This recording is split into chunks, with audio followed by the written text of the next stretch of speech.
This lady was sick. I loved her, and I wanted to heal her. I didn't. My method, my mind was never I could win this lady to Jesus. My mind was she's seriously sick, and I've got the ability to heal her. When they cornered us in Tunisia, when they started questioning us in Tunisia, they actually took us into a hospital. They invited us falsely to go and pray for some sick person. But my interpreter said, I'm not going in, this is a trap. So I said, well, it's fine, it's opportunity. So we went in, we're in this room with a psychologist, with a doctor. There's like 7 people. And they're like, how did you heal the lady? Because we healed the lady in the street.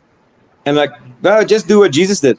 What do you mean? I took my phone out, went in my Bible. I showed them Matthew 10, verse 7 and 8, go and preach and heal the sick and cast out demons. Freely you have been given, freely you must give. Said, I'm a child of God. I follow Jesus. What Jesus did, we do. The doctor says, should the people accept your faith? I said, well, should they accept your faith if you heal them? And he says, no, they don't have to. So I'm exactly. They don't have to accept my faith. I just heal them because I feel I love them and they're in pain. And then he says, but show us. So we healed 3 of the people in the room.